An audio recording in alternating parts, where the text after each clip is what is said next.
So we're outside. I mean, the most perfect place to talk about leadership, right?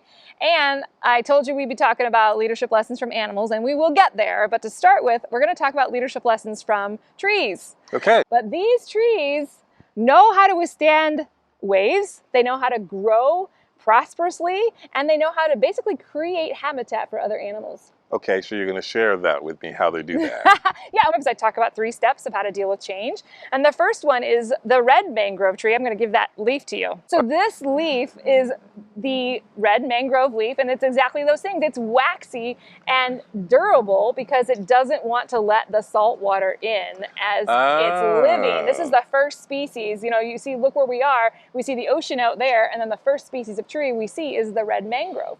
So this is the leaf, and if you look, and you can see behind you and all around us, there are these big, what it's called walking roots. They just stick these roots right out into the ocean.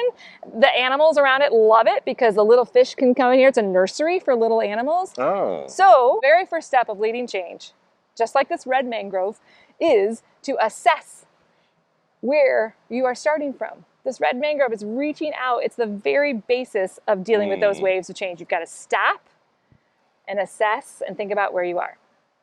Then I'm going to give you this next leaf. Okay, now look at that leaf. Huh. So much lighter in color. Yep. I don't know if that's lighter or that's lighter, but different in color. Yeah. And then even the spine is much thicker on the red mangrove. Okay. Okay, if you feel really brave, do you feel like licking the back of that leaf? No. But, are you going to tell me that it's lickable? Yeah, I'll tell you it's lickable. Okay, see if you taste anything in there. Salt? Yes.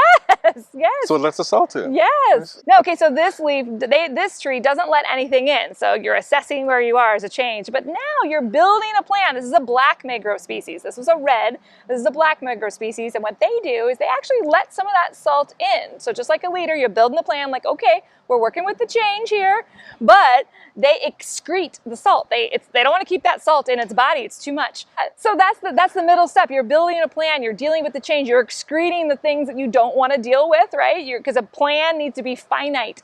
You need to have goals that you can achieve over a certain amount of time. Your team needs to be on board. And so that's the black mangrove.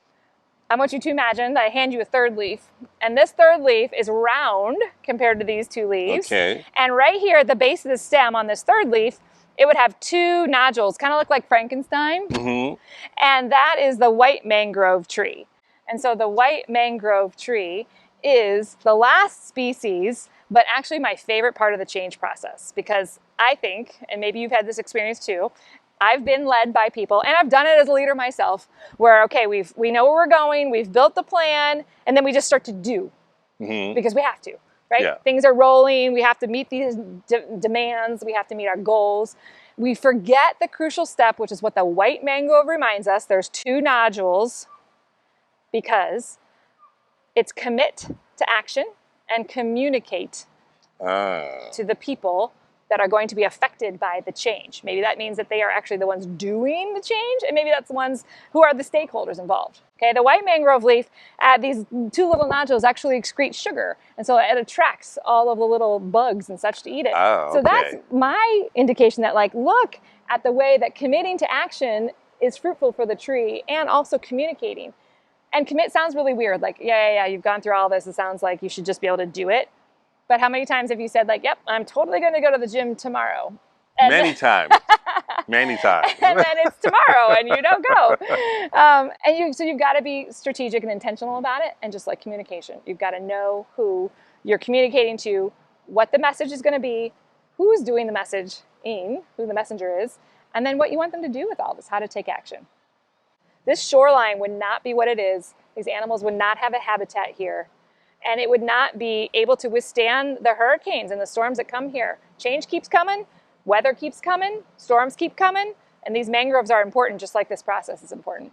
So the foundation starts right here with the mangroves. It starts right here.